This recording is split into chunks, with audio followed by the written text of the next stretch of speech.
trying to order my thoughts. But I did want to say too, for people that say with Daniel Green is saying one thing and Larry Demery saying another thing, I do want to point out that in 2018, that my attorney, she went and met with Larry Demery. She sat down with Larry Demery, and Larry Demery told her that the police fed him lies, that they told him what to say, that they helped him come up with his story, that he came to court and testified against him. So he has admitted that he lied under oath.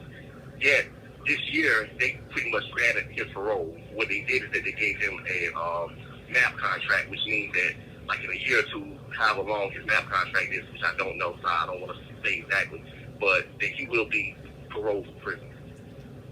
So even though his plea bargain was contingent upon him telling the truth, the whole truth, and nothing but the truth, and even though he's admitted that he lied and that the officers that, I guess, that interrogated him and they questioned him after he pled guilty, even though he has admitted that they lied, that they told him what to say and what type of lies to testify to, including saying that I killed James Jordan, even though he has admitted that, he still got his parole. And this is an official court document.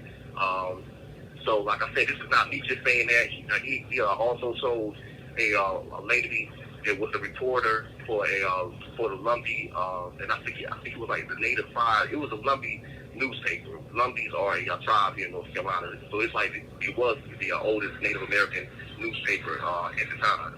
He told this lady that I had nothing to do with it, that I wasn't present, and that it was a drug deal that had went wrong. Saying that he went out there to pick up some dope, and I don't know how he got James Jordan mixed up with the person that he was trying to mix up. But to me, from the court records that I've seen, there was a red probe that has 5 stars that was being used to like carry drugs in. So maybe he mixed up this Lexus with this probe, because the Lexus was also the red car that had 5 stars as well. So, and there's other people, including his girlfriend or his baby mama, that has told my attorneys that she doesn't even know, what I'm saying, that she can even believe anything that he says about the murder, and that she doesn't have a reason to believe I actually committed this crime. So, it's not like I'm just the only one saying that, and it's not like I'm the only one that's just saying that I'm innocent. We have the current North Carolina Supreme Court justice, whose organization, Southern Coalition for Social Justice, worked on my case. She put it out that I was innocent, and it's a right, and I have it in writing. You have the former judge, which he was a judge on my case. He was so trying to find the right words. He was so disgusted with Robinson County and the other court systems as far as some of the things that was being going on and the way that they were framing people systemically, as far as through the circuit court and the way that they was taking paperwork and mixing it up just to convict people, that he actually, this is a judge now, that when he stopped practicing law or stopped being a judge, that he laid down his law license and moved to Washington, D.C., where he's on some type of sentencing commission during the time that Barack Obama was inside the office. And he's saying, like, man, that this is a tragedy that would happen to me, and that God should have mercy on everybody that was involved in that process. And I'm giving you a direct quote from a recorded conversation. You understand what I'm saying? Okay. So these are the people that saying that what happened to me was not justice. That it was a rigged trial. And I can't specifically, point to one person and say, this person had everybody do it. And it could be just as simple as it's a high-profile case and people are like under pressure and everybody's looking, okay, this is Micheal Jordan's father, we got to resolve this, and everybody's trying to be a hero. You see what I'm saying, bro? Mm-hmm. But like I said, here's the thing. They use this case to push through sentencing changes inside of North Carolina that have kept people in prison far longer than they would have otherwise. You see what I'm saying? It's called structured sentencing. So prior to that, it was a whole different sentencing structure. And that's the point. So when I try to explain to people why this is not just important to me, but why it should be important to other people out there, is because they like use these type of cases, especially high high profile cases to like govern perception, so that they could try to push their type of agendas that are maybe racially motivated, but mostly financially motivated, and then it takes on its own life. Like I said, Vlad said a whole bunch of things in there that wasn't true, and maybe that wasn't even that relevant. But like I said, bro, at the end of the day, either you a journalist or you a hack, and he's a hack. You know what I mean? So, like I said, I appreciate y'all giving me the opportunity to say that, bro. And like I said, I just hope that somebody that would take the time to, if you pull up my name, because they forced me to like take this website down or this Facebook page down a couple of days ago. So what my niece did is that she took it and she put it inside of her name. But if you put in my name, it's going to take you to her Facebook page, and it has everything in there. And we'll probably put this up here as well. Like what we're doing right now, that'll go up there as well. So like I said, man, I'm not saying I'm the best person in the world, man, but I like love people, and I stand firm on like what I like know is true. And I'm a fighter, bro, and I'm a fight. You know what I mean? And that's what it is. I understand that. Give us your niece Facebook page again. Well, my name is Daniel Green. It was just up on Daniel Green, but it may take you to Martinique Dealing, and that's MAARTINIQ. And Dealing is DELIN. If anybody has any information, I would ask that they call 910-720-0710. It just say that you're leaving information for Daniel Green, or you can call 910-740-3547. And that's my lady's phone number. So if you got any information, if y'all leave the information up there. I have an email somewhere, but to be honest with you, man, like I said, these people stripped everything down for me a couple of months ago because they knew what was coming.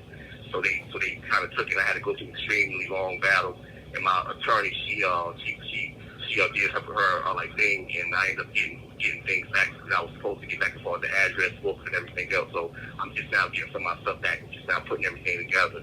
Like I said, but that's pretty much it, man. There's also stuff up on change.org.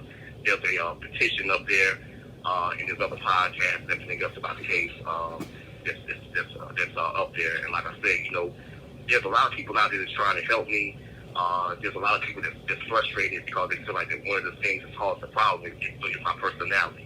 They feel like that because I have a strong personality that we're in the South, you're not supposed to speak this way, brother. You're not supposed to speak this way. You're not supposed to look these people in their eyes. You're not supposed to, say something with these people, man, jump on somebody's flag or say anything about race or even mention racism or even mention that somebody set you up. You're not supposed to say those type of things because these people have to work with each other long after that, long after this case is like gone. You see what I'm saying? But like I said, if anybody feels that I'm moving in a way that they feel is not appropriate, I would just ask you, what would you do if you was kidnapped at like 18 years old? So I'm something that you didn't do, bro.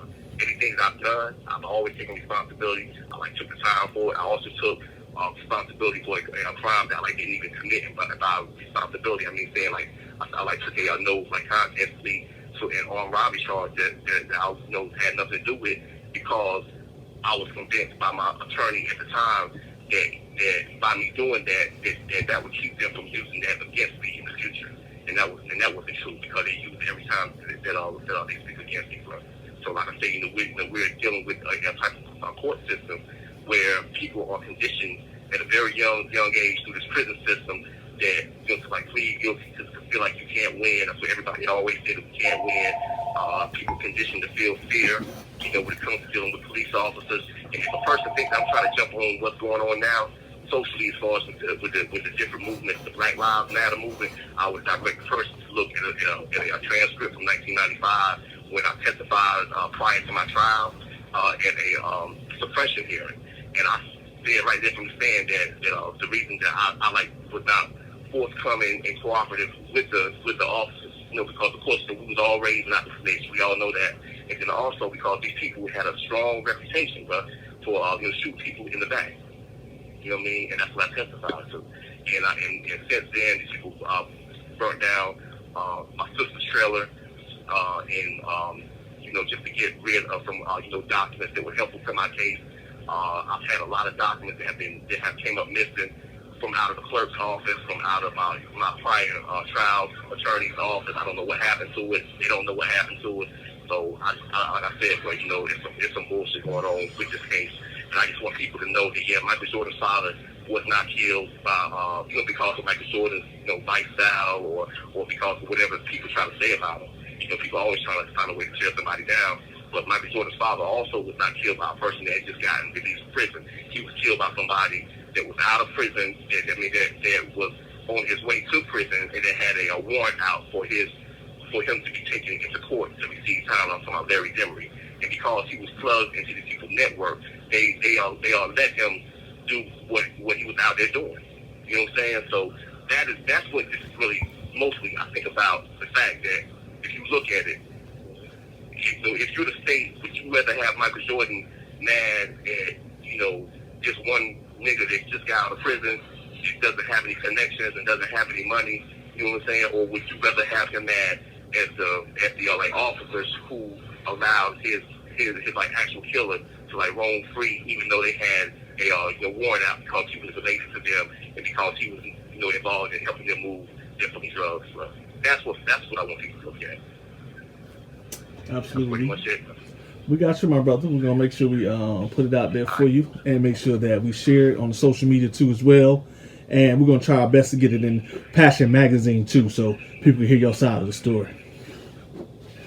All right, thank you, man. I appreciate it so much, man. Hey, man, y'all stay blessed out there. Stay safe, man. Y'all know this corona stuff is real. Wherever it's coming from, I feel like it's a weapon, but it's like a biological weapon. But wherever it's coming from, it's real. People dying, man. So y'all stay safe out there, and and just everybody just try to keep the faith, man. Y'all just try to love, support each other, because it's going to get worse before it gets better. You know what I mean? But it is going to get better. All right. You too, brother. Stay safe. All right, you too, man. Peace. That's GEHOLLA. Also, my website is www.gholla.com. Always holler at me when you see me out. Gholla, holla.